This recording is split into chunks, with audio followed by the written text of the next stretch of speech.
ìtumọ̀ ranching ni pé a kó nǹkan ọ̀sìn jọ sójú kan tá à ń tọ́jú pàápàá jùlọ màálù ìtókàn wa lọ́wọ́lọ́wọ́ nísìnyí torí pé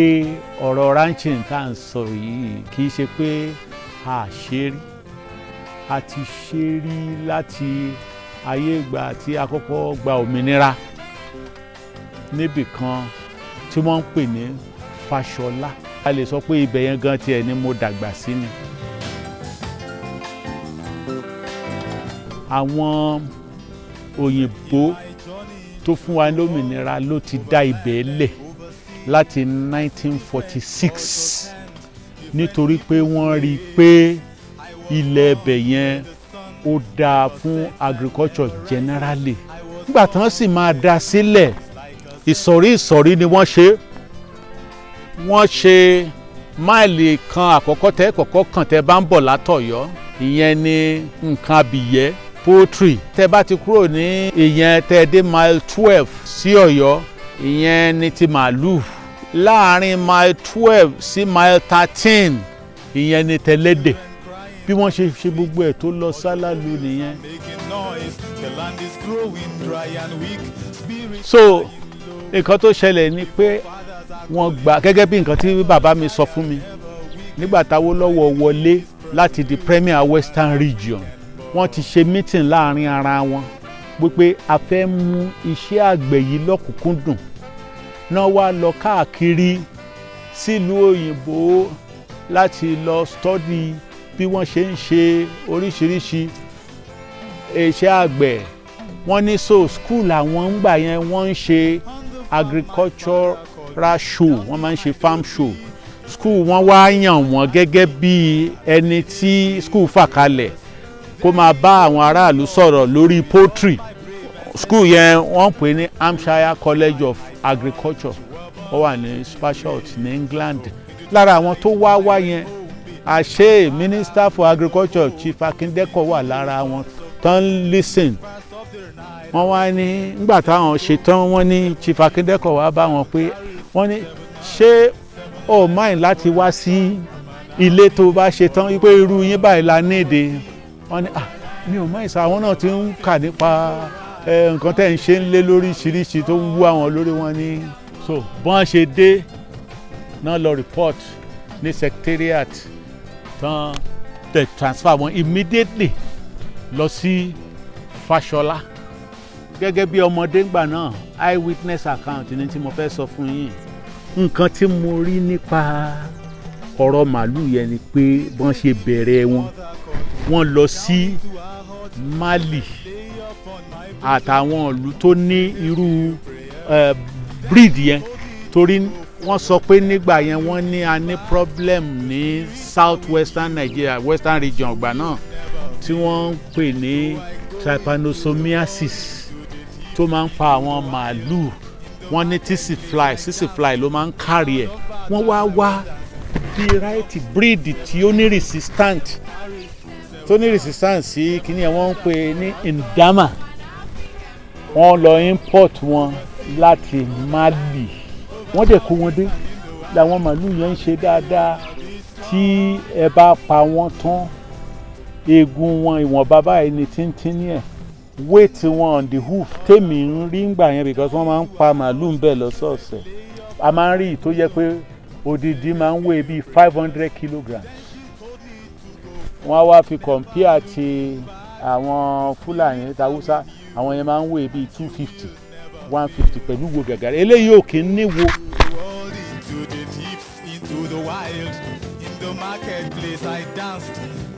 wọ́n ní àwọn màálù yẹn tí wọ́n kó síbẹ̀ tí mo rí yẹn wọ́n ní wọn kì í ṣe màálù lásán wọ́n ní grandparent stock ni wọ́n á fi breed parent stock láwa breed commercial stock tí wọ́n ṣe ń tà fún aráàlú wọ́n ní gbogbo màálù tí mò ń rí yẹn wọ́n ní owó iyebíye ní gọ́ọ̀mẹ̀ntì àwọn Awólọ́wọ̀ fi rà wọ́n. àwọn fi Fáṣọlá yẹn ṣe breeding ni wọ́n wá ń distribute ọmọ màálù yẹn sí gbogbo àwọn ranches yẹn ní gbogbo western region wọ́n ní ní Ọ̀dẹ́dá wọ́n ní ní Oníṣẹ́ẹ̀rẹ́ wọ́n ní Ìwó Ọlọ́bà, wọ́n ṣàní káàkiri all over the place tẹ́ ń pè ní south west nísìnyí. They used to be under one government láyé ìgbà yẹn. Wọ́n ọ̀dẹ̀ kì í dà wọ́n káàkiri, wọ́n máa ń kó wọn sí inú ọgbà tó ń pè ní paddock. Àwọn ọgbà yẹn tóbi, wọ́n pín wọn. Tí wọ́n bá kó àwọn kan síbí ìléni tó jẹ grass bí tán,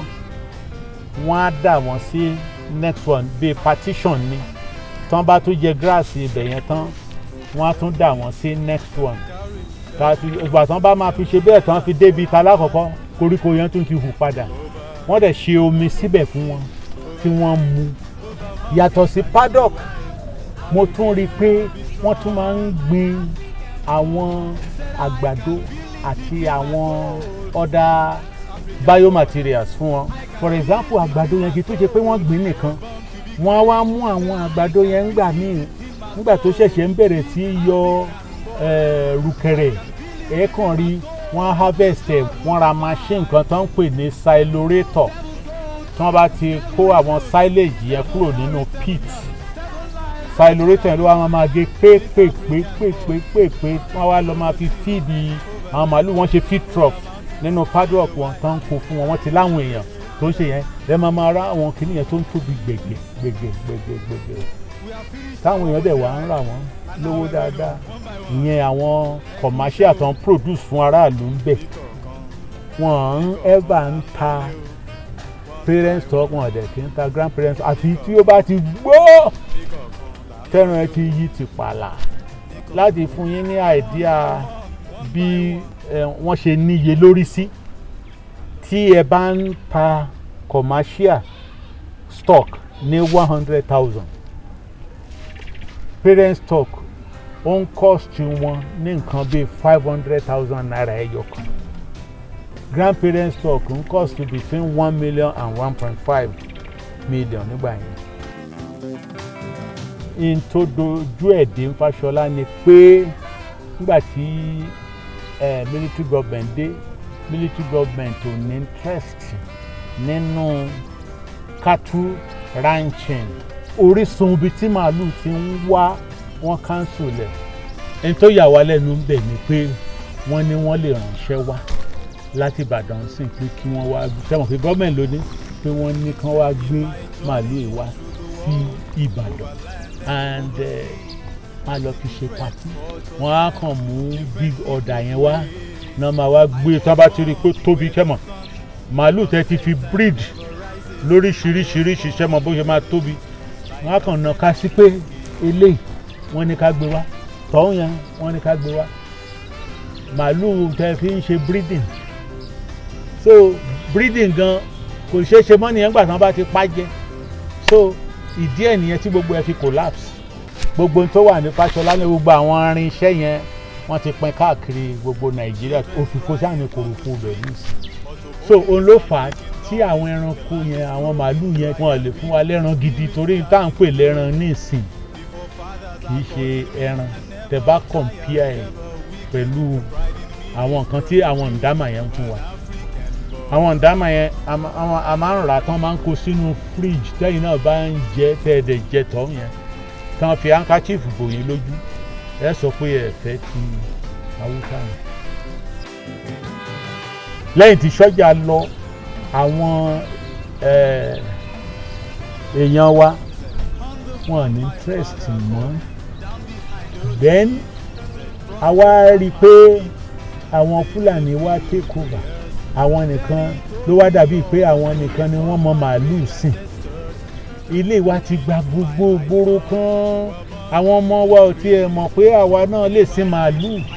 Wọn ò mọ̀ pé Yorùbá náà ti sin màálù rí. Wọn ò mọ̀ pé àwa náà mọ̀ ń pa màálù. Wọ́n wá líǹkì iṣẹ́ màálù mọ́ ẹ̀yà kan. Eléyìí ò yẹ kó rí bẹ́ẹ̀, kò sí ń ṣe òótọ́. Gbogbo tí ẹ̀ ń rí ní ìsìn tẹ́ ń pè ní màálù, wọ́n ń lọ rà wọ́n ní látàwọn neighboring countries wọ̀nyẹn ni wọ́n wá ń kó wọn wá sí Èkó lórí ìrìn. Ìyẹn yàtọ̀ sí ìtawà ń ṣe ń bíbá ẹ̀ tá a dídì dá ibì kan sílẹ̀ tá a sọ pé Fáṣọlá breeding farm la pè. Wọ́n ń breed ń bẹ̀, wọ́n wá ń send ẹ̀ lọ sí àwọn ranches yòókù all over western region nígbà yẹn ni whereas ìsìn wọ́n ra màálù láti ìlú míì wọ́n wá ń dà á lọ across Nigeria lọ sẹ́kọ̀ọ́ ìyẹn ló ń fa wàhálà. ṣe rí gbogbo ohun tó ń lọ àsọ̀rọ̀ RUGA o àsọ̀rọ̀ RUGA o kò yẹ ká jẹ́ kí yẹn kàn wá rárá torí pé ọ̀nà tí à ń tọ̀ lọ tẹ́lẹ̀ ló yẹ ká padà sí ká máa tọ̀ lọ tá à ń succeed kí àwa Yorùbá ká wá lọ sí ìkóríta tá à ń tọ̀ lọ́njọ́ sí tá a ti kúrò ká lọ bẹ̀rẹ̀ breeding stock farm wa padà. Fáṣọlá ṣì wà lórí territory ilẹ̀ Yorùbá, Ọdẹ́dá ṣì wà, Oníṣẹ́ eré ṣì wà, Ìwó Ọlọ́ba ṣì wà, ti Ìkòròdú gbogbo ẹ̀wọ̀n yẹn àwọn ilẹ̀ yẹn ṣì wà ń bẹ̀. Ìdámákàtù tá à ń sọ ò tí ì kúrò láyé. Ẹ jẹ́ ká lọ sí àwọn ìlú tó wà ká lọ ra grandparent stock díẹ̀ ìwọ̀nba tó wo wá bá ká ra parent stock bó ti ṣe pé a máa fi grandparent stock yẹn produce parent stock náà ní bí báyìí ká wá máa pín wọn káàkiri sáwọn Ọdẹ́dá nǹkan gbogbo ẹ̀ báwọn yẹn káàkiri ká dẹ̀ máa ṣe artificial insemination wa bá a ṣe ń ṣe lọ ẹ rí i pé a ní ìlọsíwájú lórí ọ̀rọ̀ yìí ìpèníjà lélẹ̀ jẹ́ fún ilẹ̀ Yorùbá gbogbo governors ilẹ̀ Yorùbá àwọn ìpèníjà tó wà níwájú wa nìyẹn gbogbo ń ta ní ká fi gbára wa lẹ̀ ìmọ̀ wà èèyàn wà iṣẹ́ tó wà nílẹ̀ yìí ó lè mi gbogbo àwọn ọ̀dọ́ wa tó yẹ pé kò ní sí kankan nù wọn tí ò ní bízì rárá ó máa dáṣẹ́ oríṣi ilẹ̀ tí a mọ̀ tá a dijú sí nìsín ilẹ̀ Yorùbá tá a wà yìí Ọlọ́run kó ọ̀rọ̀ oríṣiríṣi ibẹ̀ ni òun ló fi jẹ́ pé ọ̀pọ̀lọpọ̀ èèyàn wọ́n fẹ́ wá bẹ́ẹ̀ ebe rí táwọn kan ní kẹ́ fáwọn nílẹ̀ káwọn fi ṣe RUGA ní ìsìn ó bì pé ibẹ̀ yẹn ó ṣe é ṣe màálù nìyẹn nígbà tó dẹ̀ jẹ́ pé àwa náà lè sìn kí ló wá dí wa lọ́wọ́ gẹ́gẹ́ bí wọ́n ṣe sọ ìpèníjà wa ni pé kí a lo gbogbo nǹkan tí Ọlọ́run fún wa láti fi